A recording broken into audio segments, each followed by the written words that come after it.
मित्रों, सब वस्तु का स्वभाव है शून्य। तो शरीर भी शून्य है, मन भी शून्य है, विचार भी शून्य है, हमारा अहम भाव भी शून्य ही है। अगर ऐसा है तो फिर हमको एक कठोर अहंकार, मैं शरीर हूँ, ऐसा भाव क्यों अनुभव आता है? क्योंकि हमको शून्य ही अनुभव आना चाहिए ना। सभी कुछ शून्य है तो हमको वस्तु कठोर रूप में क्यों अनुभव में आता है? इसको जिसने समझ लिया, अध्यात्म में सब राज उसने समझ लिया। अब हम इस वीडियो में ये जानेंगे कि वस्तु का स्वभाव शून्य कैसे होता है और क्यों होता है, और किन कारणों से हमको ये शून्य अनुभव नहीं आता, एक पदार्थ कठोर अनुभव आता है, और उसका समाधान क्या हो सकता है, इसके बारे में डिटेल में बात करेंगे। तो पहली बात यह है, सभी वस्तुओं का स्वभाव शून्य है कैसे? क्यों कहा बुद्ध ने वस्तु स्वभाव शून्य? इसको हम दो तरीके से समझेंगे, पदार्थ से, विज्ञान से और अध्यात्म से। अभी विज्ञान का जो क्वांटम फिजिक्स है, उसमें जो क्वांटा थ्योरी होती है, उसमें ये बात क्लियर हो गई है कि हर एक पदार्थ के अणु के भी भीतर उसका छोटा कण, अगर उसको भी एनालिसिस करके देखें तो सबसे अंतिम में वो पाया जाएगा जो कोई वस्तु नहीं, कोई पदार्थ नहीं, वो एक वेव है। आप इलेक्ट्रॉन को भी तोड़ के देखें, वहाँ भी ऐसे पार्टिकल दिखाई पड़ेंगे जो कभी आपको डॉट जैसा नज़र आता है, कभी वेव जैसा, कभी वो बिंदु जैसा अनुभव में आता है। जब आप उसको कैमरे से देखते हो तो वो वेव के रूप में काम करता है। तो इसका अर्थ ये हो गया कि संसार में सभी वस्तुओं के भीतर क्या है, वो वेव है, वो कोई डॉट नहीं है, कोई कण नहीं है, एक पारदर्शी है, तरंगे हैं। तो सभी संसार में जो भी वस्तुएं हैं, सभी के भीतर ये है। तो इसका अर्थ हो गया सब इंटरकनेक्टेड हो गए अब इस वेव तरंग के द्वारा। तो इसी को गॉड पार्टिकल भी कहते हैं। तो भगवान का जो भी धारणा है ना, वो धारणा यहाँ फिट हो जाता है, क्योंकि भगवान हम किसको कहते हैं? जो सर्वव्याप्त है। तो ये जो क्वांटा है सर्वव्याप्त है, सभी जगह है, और जो अखंड है, जो टुकड़ा जिसका नहीं होगा, एक होगा, सदा होगा। तो ऐसे जो स्वभाव है वो क्वांटा में पाया जाता है, तो वो सभी जगह व्याप्त है। मगर ये बाहर की बात है। अध्यात्म इसी बात को भीतर से जानता है। अध्यात्म कहता है कि हमारे भीतर भी वो शून्य है, वो पदार्थ है ना? मगर हमने दूसरी वस्तु के भीतर वो पदार्थ है, ये तो जाना, विज्ञान ने ये तो जाना, उपकरण है, उसके द्वारा देख के उसने वहाँ वो सिद्ध किया। मगर हमारे भीतर भी ऐसा ही होना चाहिए ना। हम भी जो हैं कोर में इसी तरह वेव होना चाहिए, इसी तरह शून्य होना चाहिए। तो अध्यात्म कहता है कि आपके भीतर ये शून्य है और उसको हम जान सकते हैं, और वही ब्रह्म है, वो अखंड है, शाश्वत है, सर्वव्यापक है। तो वस्तु का स्वभाव शून्य इस तरह है, हर एक वस्तु के भीतर वो वेव होता है, वो मैटर बाहर दिखाई पड़ेगा मगर भीतर होता नहीं। अब हम इसमें ये समझेंगे कि हर वस्तु का स्वभाव शून्य क्यों होता है। ये बहुत रहस्यपूर्ण बात है। शून्य क्यों होता है? क्योंकि यहाँ कोई भी वस्तु अकेली नहीं होती ना, सिंगल एग्जिस्ट किसी का भी नहीं, किसी भी वस्तु का। हर एक वस्तु परस्पर जुड़ी हुई होती है दूसरी वस्तु से, तभी वो वहाँ पर होती है। तो किसी वस्तु का अगर अकेला होना होगा तो फिर वो अनुभव आएगी उस वस्तु के रूप में, फिर वो उसमें शून्य नहीं होगा। कोई वस्तु अकेली होगी तो उसमें शून्य नहीं होगा, उस वस्तु का जो भी गुण धर्म है वो होगा। मगर यहाँ पर कोई भी वस्तु अकेली नहीं है, हर एक चीज़ दूसरों के साथ जुड़ी है ना। जैसे हमारा शरीर है, ये वायुमंडल से जुड़ा है, अगर वायु इसके अंदर जाएगा नहीं तो ये ख़त्म हो जाएगा। हमारा मन है, सोसाइटी से जुड़ा हुआ है। हम पेड़ से जुड़े हुए हैं, क्योंकि पेड़ ऑक्सीजन देता है, हम लेते हैं। और पेड़ हमसे जुड़ा है क्योंकि हम कार्बन देते हैं, वो ले लेता है। धरती है, आकाश है, धरती नहीं होती तो कोई भी नहीं होता, धरती ने सभी को जोड़ के रखा है। तो इसका मतलब ये हो गया कि संसार में कोई भी चीज़ ऐसी नहीं है जो सिंगल एग्जिस्ट करती है। इसी कारण वो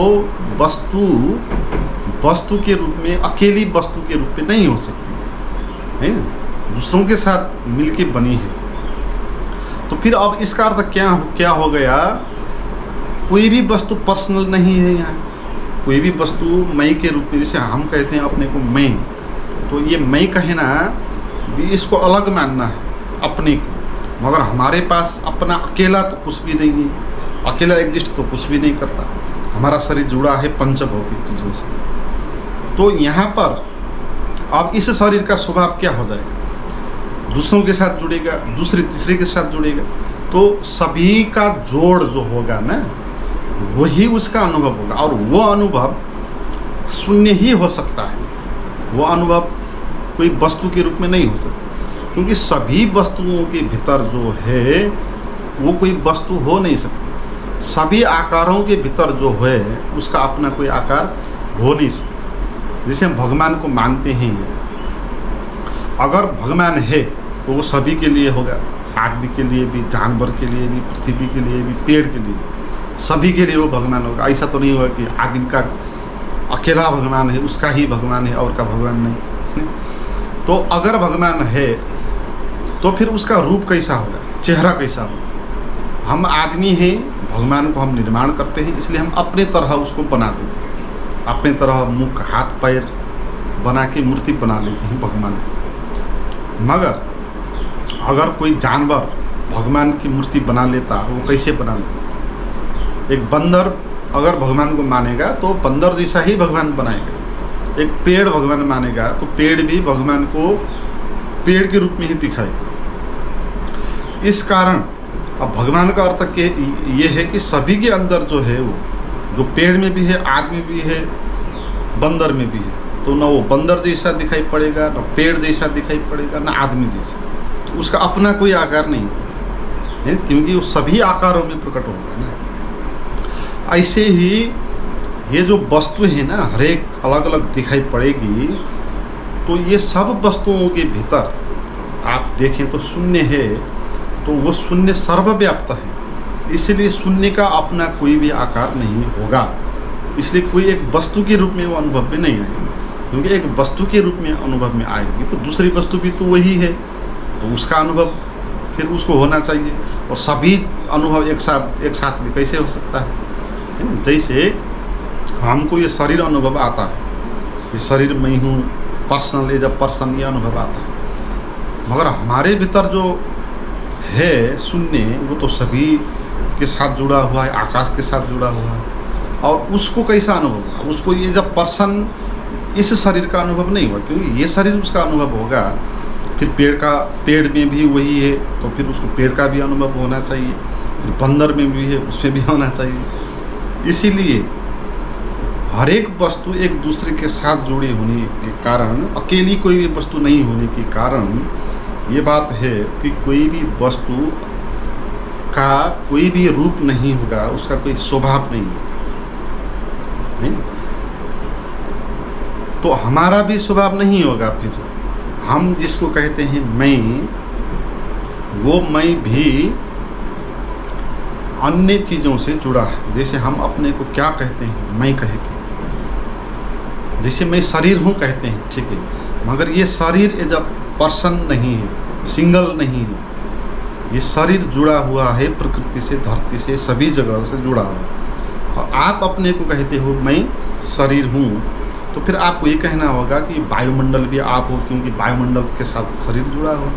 आपको कहना चाहिए कि पेड़ भी मैं हूँ, क्योंकि ये शरीर पेड़ के साथ भी जुड़ा हुआ है। तो यहाँ पर शरीर का अलग एग्जिस्टेंस नहीं है, इसलिए शरीर का कोई भी कुछ अलग एक्सपीरियंस नहीं हो सकता, मगर हमको एक्सपीरियंस होता है। मैं शरीर हूँ, ये एक्सपीरियंस हमको होता है। तो ये क्यों होता है ऐसा, इसके बारे में अच्छे से समझना चाहिए। और ये होता है भ्रम के कारण, इल्यूजन।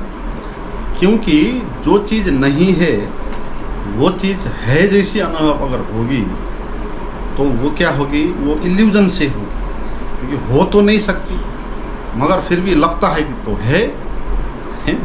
जैसे ये शरीर हो नहीं सकता अकेला, मगर हमको लगता है कि ये शरीर अकेला है, मैं हूँ।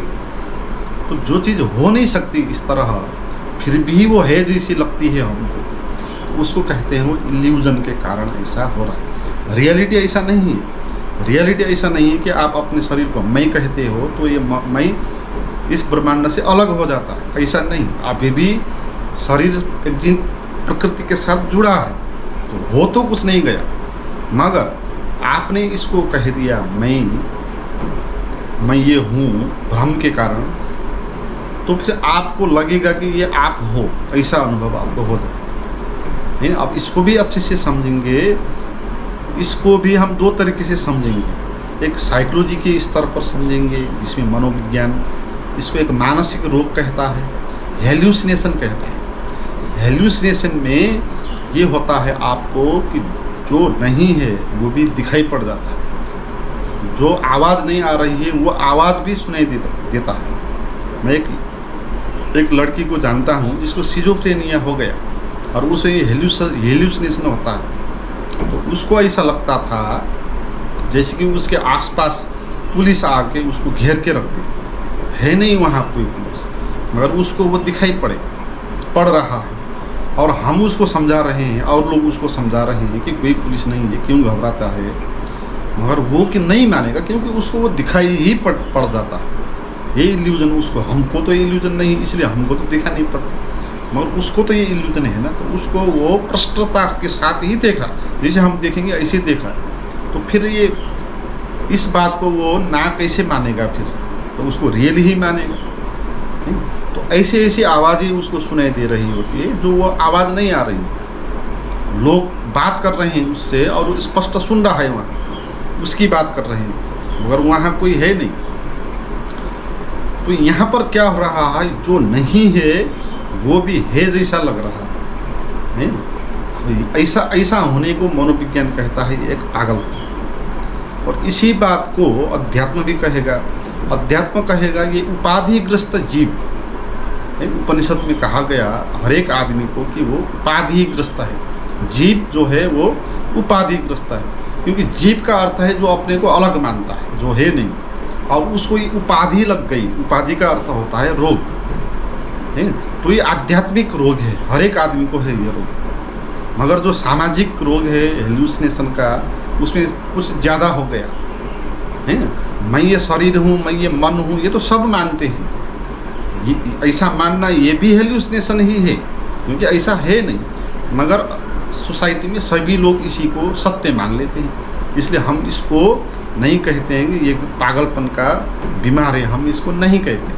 हम उसको पागलपन का बीमार कहेंगे जो सोसाइटी के लोग जो नहीं मानते वो अगर मानने लग जाए, मगर सोसाइटी के लोग खुद ही मान रहे हैं, मगर सोसाइटी के जो लोग हैं उनकी बात उनको मानना चाहिए, तो वह नॉर्मल आदमी हो जाएगा। तो अध्यात्म में भी सभी को माना है कि हम सब उपाधिग्रस्त है, क्योंकि जो नहीं है वो भी हमको नज़र आता है। और आपको किस बात का आता है, और सोसाइटी में कहेंगे कि सोसाइटी जो नहीं मानती है वो भी आप मानने लग जाओ तो सोसाइटी आपको पागल मानेगी, मगर सोसाइटी जो मानती है वो भी आप मान लो तो वो आपको पागल नहीं कहेगी। पागलों के बीच में एक पागल दूसरे को पागल नहीं कहेगा, क्योंकि वो भी उसी के जैसा होगा ना। इसलिए सोसाइटी, आप बलि देते हो किसी बकरे की तो आपको पागल नहीं कहेंगे, क्योंकि वो लोग भी ऐसा कर रहे हैं, है ना। मगर इसको गहरे से देखे, सोसाइटी के आँख से नहीं, गहरे से देखे तो यहाँ पर पागलपन हो रहा है।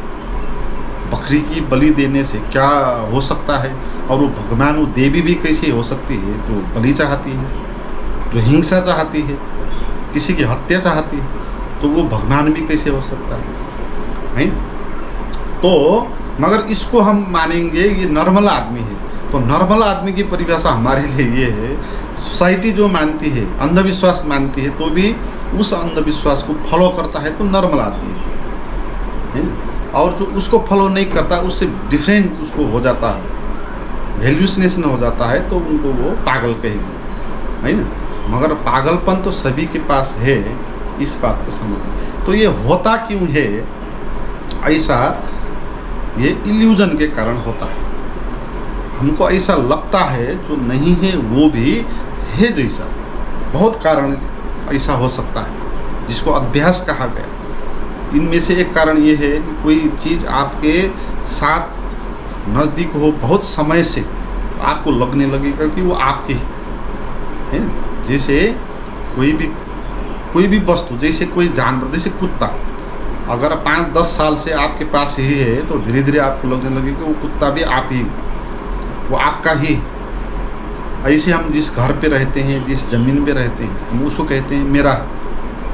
निकटता के कारण ऐसा हो जाता है। और जिन जिन लोगों को जो लोग हमारे निकट रहते हैं वो हमारे अपने हो जाते हैं। तो ऐसा ही ये शरीर हमारे निकट है बहुत सालों से, बहुत युगों से। तो निकटता के कारण हमको लगने लग गया कि ये शरीर मैं। ऐसे सादृश्य के कारण भी लग जाता है इल्यूजन। समान दिखाई पड़ने वाली कोई चीज़ है हमारे जैसी, तो हमको लगेगा कि वो मेरी है या मैं हूँ। जैसे हम किसी आदमी में अपने जैसे अनुभव करेंगे तो हम उसको अपना कह लेंगे, है ना। तो सादृश्य के कारण भी होगा, कार्य कारण और लॉजिक के कारण भी होगा। क्योंकि ये लॉजिक है कि हम होना ही चाहिए, कुछ ना कुछ हम हैं तो होना चाहिए। फिर कहाँ है, फिर ये शरीर है ना, यही हम है। तो इस तरह तो लॉजिक के कारण भी इल्यूजन, गलत लॉजिक अगर आगे चला तो वो भी आपको इल्यूजन में डाल देता है। तो अब हम बात करेंगे इसका समाधान कैसे करें। इसका समाधान क्या हो सकता है? इसका समाधान यही है कि आपको जानना होगा, देखना होगा कि क्या इस तरह अकेला आपका होना हो सकता है कि नहीं, उसको देखना चाहिए। एक वस्तु के शून्य है कि वो वस्तु है, तो आपको अपने पास आना होगा, अपने को देखना होगा और सारे मान्यताओं को अलग करना होगा। धर्म शास्त्र व प्रवचन या कुछ भी मान्यता, आप विश्वास जो भी मानते हो, उसको एक तरफ रख देना होगा, क्योंकि उसका कोई लेना देना नहीं। आप वस्तु के रूप में हो या शून्य के रूप में, उसको जानना है ना। तो उसको जानने के लिए आपको देखना है कहाँ पर आप हो। जैसे आप मैं शरीर हूँ कहते हैं, तो देखना चाहिए कि मैं शरीर का पर्सनल एक्सपीरियंस कैसे हो रहा है। अगर ये हो नहीं सकता, आपने समझ लिया ना शून्यवाद के आधार पर, फिर भी आपको हो रहा है, तो कैसे हो रहा है आप उसको देखना चाहिए। ऐसे देखने लग जाएंगे तो धीरे धीरे इल्यूजन हटता जाएगा। तो इल्यूजन कैसे हटता है? इल्यूजन जिन कारण से पैदा होता है, उन कारणों को जानने के बाद इल्यूजन हट जाता है। जैसे आपको इल्यूजन हो गया कि सांप है, आपने किसी रस्सी को देखा, आपको लगा कि सांप, अभी इल्यूजन हो गया। अब इल्यूजन मिटेगा कैसे? आपको नज़दीक जाके देखना होगा। तो सांप है तो सांप है, नहीं है तो नहीं है, क्लियर हो जाएगी बात। तो बातों को क्लियर करना पड़ेगा आपको इल्यूजन से बाहर आने के। आप भूत प्रेत को मानते हैं, ऐसे ही मानेंगे तो ये इल्यूजन में लेती जाएगी। आप उसका रिसर्च करेंगे, देखेंगे होती है कि नहीं, तो फिर आपको बात क्लियर हो जाएगी। नहीं है, ये बात पता चल जाएगी। तो इल्यूजन से बाहर आना यही है, और इसका कोई भी उपाय नहीं। इसको समझना है, देखना है। आपको लगता है कि मैं हूँ, आपको देखना चाहिए कि आप हो कि नहीं हो, सच में है ना। अपने भीतर टर्च लगा के, ध्यान का टर्च लगा के, जो भी एक्सपीरियंस आपको हो रहा है, क्या as a person, as a matter, अलग कोई, तो ऐसा अनुभव हो रहा है, या वो भ्रम के कारण ऐसा हो रहा है। और देखोगे अगर भ्रम के कारण हो रहा है तो आपको लगने लगेगा धीरे धीरे कि आप तो कोई वस्तु की तरह अनुभव नहीं आ रहे हो, आप तो एक शून्य की तरफ अनुभव आ रहे हो। आपको ऐसा अनुभव हो रहा है जैसे कि आकाश जैसा शून्य सभी जगह वही है, बाहर भी, मेरे शरीर के भीतर भी, जहाँ न कुछ थॉट है, न कोई माइंड है, न कोई कि कोई भी वस्तु ऐसी जो अकेली एग्जिस्ट करती है, उसका अनुभव आपको नहीं होता है ना। तो आपको फिर पूरा जो भी शून्य है सभी तरह फैला हुआ, जिसको कहते हैं परमात्मा, जिसको कहते हैं भगवान या आत्मा, इसका आपको अनुभव हो जाएगा और ये है रियलिटी। तो मित्रों, आप मेरे पास बैठ के इसकी साधना कर सकते हैं तो बहुत अच्छा होगा। तो अभी जून में 9 से 10 तारीख तक, 9 से 13 तारीख तक ऋषिकेश में एक प्रोग्राम हो रहा है। अगर आप वहाँ आना चाहते हो तो उसका नंबर और लिंक डिस्क्रिप्शन में दिया हुआ है, वहाँ से जाएं और देखें।